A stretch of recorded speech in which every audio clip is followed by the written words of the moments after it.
It's my way. What is a man? I'm just kidding. Shout out to all the artists named Frank. Frank Ocean, Frank Sinatra, and also shout out to Frank's Adventure. If you know, you know. What's up, world? It's your guy, insert name. And yeah, here we are on a beautiful late spring day for some wandering talks. And first and foremost, I just want to say also shout out to beef jerky.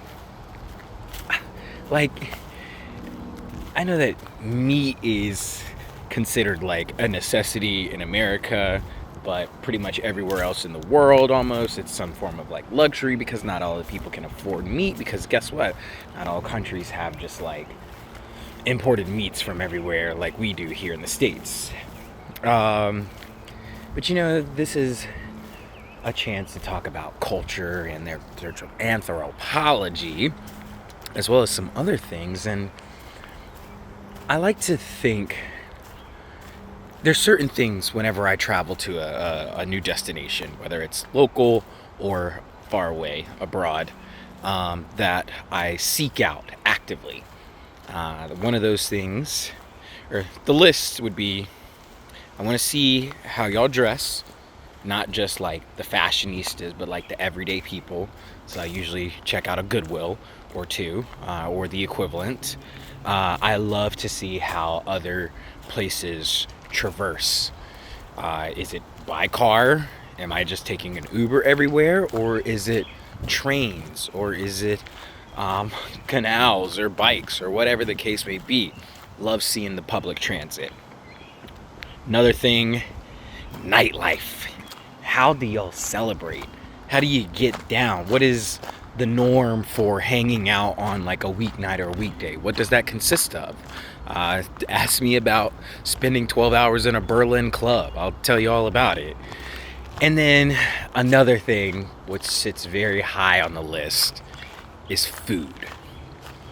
And food is amazing, just point blank period. Not only because it's needed for our lives, but also because oftentimes it tastes really good. Ooh, the neighbors are doing a burn over here. It's really cool. You can see a little bit of fire right there. You see it? You see it? Maybe not. Oh well. Anyways. So yeah, food. Back to food. Speaking of fire, food essential. Ironically, like anthropologists and scientists believe that it was actually the cooking and roasting of meat that eventually led to our brains expanding in size. So there's a fun little tidbit. Sounds like something is following me in the sky. I'm sorry, I'm tweaking out today. It's the weekend. I got a 4-day weekend, so I'm feeling really good. But back to this concept of food. So yes, they stated that being able to roast meat by the campfire, or fires in general, is what again led to the amounts of protein that we were able to absorb, protein, and then helped us create further proteins that built and strengthened our mind. So food is literally part of our evolutionary process. Very cool stuff, right? But also the interesting thing about food is the preparation and the acquisition of it. Because everywhere you go, you're gonna have different resources for food. You know, if you live on a smaller island, or not even a smaller island, but if you live on an island nation where there's probably water surrounding you, looking at you, Japan, then you're probably gonna have a higher diet of seafood. I mean, you don't have one of the largest seafood markets in the world unless you have seafood very active and present, and fish just all around. But you know, if you're somewhere like Montana, You might not have easy access to seafood. You might have access to fish and freshwater fish, but you might not be eating the same fish that other people are. And that's just one aspect of all the different kinds of things that can become food. There's some people who eat dates and legumes and nuts. There's some people whose daily sustenance is greens. There's others who it's meats, breads. Something that is pretty universal, though, is fried dough and fried potatoes. Just those two things, I really believe that we could probably have a way to solve world conflict would be to have a very big cook-off and determine who has the best fried dough or fried potato dish in the world. Winner gets to name French fries after themselves instead of French fries, unless the French are the winners. Either way, why is this about beef jerky again? Well, beef jerky is that unique way of preparing meat, preparing a food. You know, you cure the meat, you smoke it, you allow it to dry and harden, and then it's able to be preserved for a long period of time. And that's just, again, that's just really powerful stuff when you think about proto-humans, pre-human history, just being able to wander and carry food as opposed to having to forage every single spot. There was something powerful about like the storage of food, and that paired pretty well with the agricultural revolution, which, you know, changed literally everything for us. So again, I got big love for beef jerky here because it's somebody left a water bottle. Man, there's a lot going on in the path today. But yeah, beef jerky, cured meat, still to this day, amazing delicacy. Still eating it. It's one of my favorite snacks, pastimes. If I'm ever going on a hike or somewhere into the deep woods, I'm definitely packing me some beef jerky because it's just like that. So again, food's important. I love food. But what is also the fascinating part about this, I guess, wandering talks is, again, the different ways that we as cultures approach food. Even down to like, how do we eat the food? Are we eating it with hands, utilizing other things on the plate? Like, am I using my naan to scoop up something? Am I using chopsticks? Am I using a fork and spoon? Or am I doing the style where I hold the fork and the knife? Or am I just like throwing my face in it? All the different types and ways of etiquette in terms of food, and these table manners were things that developed over long periods of time. Like, think back. Who do you think the first people were? Not like ethnicity, but like the literal person to use chopsticks to make that a thing? Or who decided that if I eat something with this 3-pronged device, it's gonna make puncturing and picking up easier than like me having to use my hands that I might have been foraging or digging in the dirt or whatever else may be. It's just impressive that a long time ago these things were thought about and put into practice, and years later we're still adhering to them. You know, we could fast forward 500 years and there may not be a single fork. It may be something that gets put into like a museum, the same way that we look at some of these ceramic bowls as like major artifacts. To somebody, that's just where they put the gruel. You know, like if a person from 1,000 years ago was to able to walk into a modern history museum, they would be blown away, because I think they would look at some of the things that we idolize and put behind the glass as like, this is big powerful stuff. They'd be like, bro, this this is nothing. Like, you thought this was big, you should check out what else we got. But that's the power of time, because we don't have a way to know what was what. All we can do is create a story based on what we see, and what are the remnants, what are the remains, the artifacts.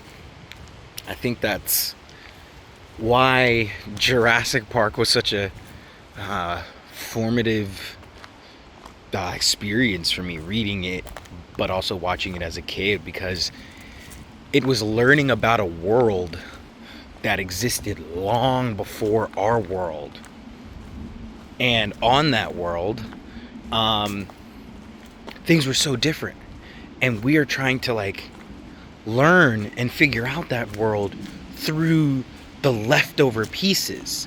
And when you think about leftovers, how you throw away leftovers. Leftovers don't last, usually. It's only like maybe 1 out of 1,000 things can, pass the test of time. So it's just this, it's amazing. Honestly, I'm geeking out as I'm thinking about it and processing it in real time. Just the notion of what we use to develop a portfolio or an image or a perspective of former times is only like one person or one thing's point of view. And that's just one point of view, as opposed to the thousands and hundreds and millions of point of views that didn't get preserved. Preservation. And it's funny being an artist, because there's this underlying maybe thought process or belief that like art is immortal. Like, I'm able to read Aristotle's writings from back in the day. Like, right now, it's 2025. These things were written like over 2,000 years. And that's the fact that 2,000 years later, I can take a moment and peek into this man's mind. Like, what? But then the thing is all art worth being immortalized? And maybe worth isn't the right word, but is it only certain art, or is it all art? Because again, these people who created these first dishes, first utensils, like, what?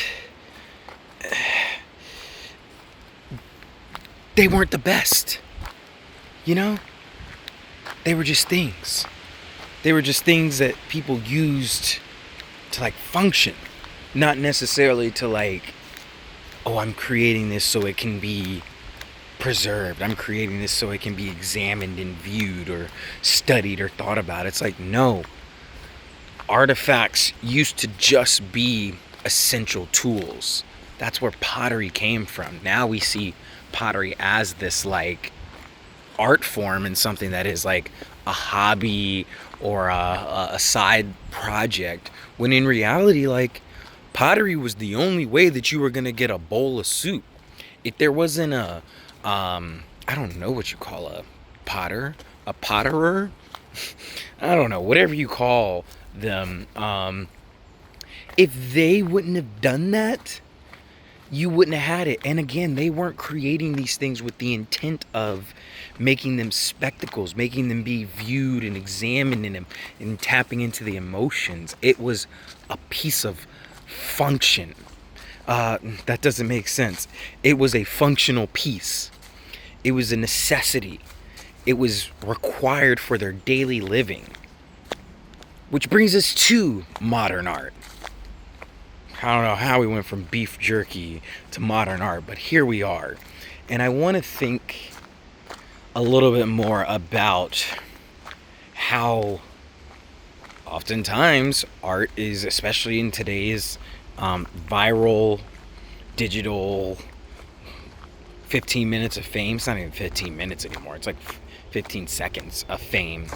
In this era, like, people are creating things not because they're going to be functional in their communities, within their societies.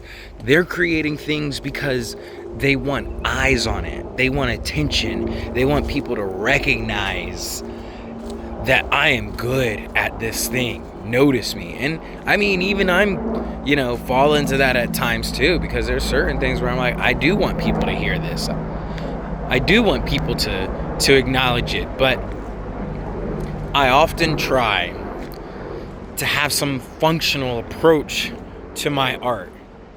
Whether I'm making music, it isn't just I want to make music that people can stream and get numbers up.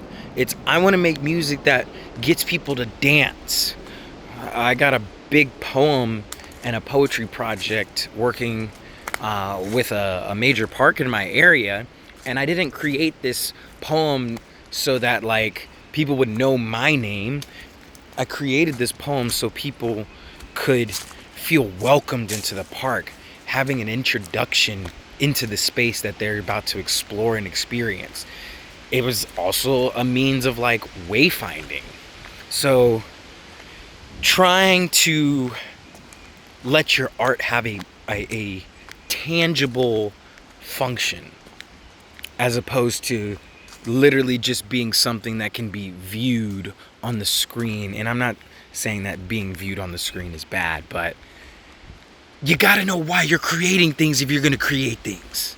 You can't just like let it be and be like, oh, I'm creating it because I want to be known as a creator. Everybody's a creator. Everybody's a creator. There's no distinction, there's no difference.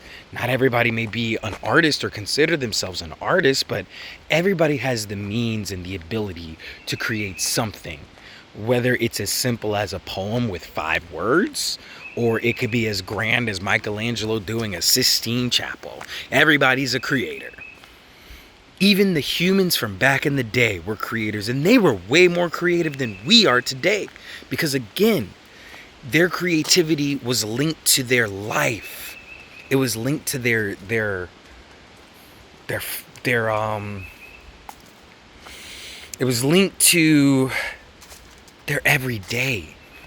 It had a specific function and a task. And when you had access to this piece of art, then it can make life a little bit easier for you. And life was hard. So of course, they're going to try and find ways to make life easier. And it is through that systemic process that we have arrived here. And yet it is at some point that it shifted, where it was less about art for the sake of functionality, and now art for art's sake. And there's something beautiful about that. Art for art's sake. I think that's really powerful. And yet, I also think that it's not good at times,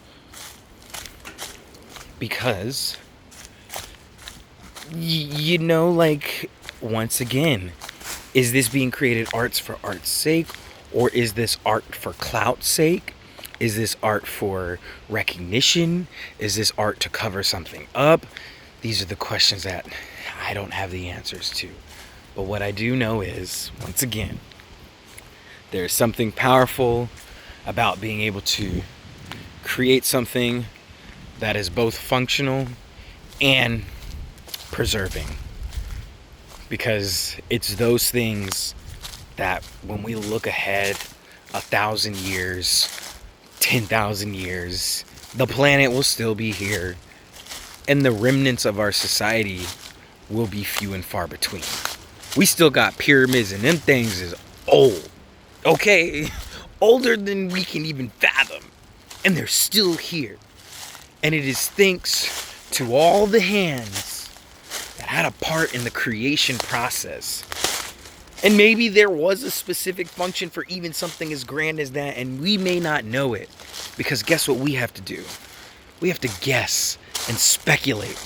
Why did it get created? And the fun thing is, we'll never know.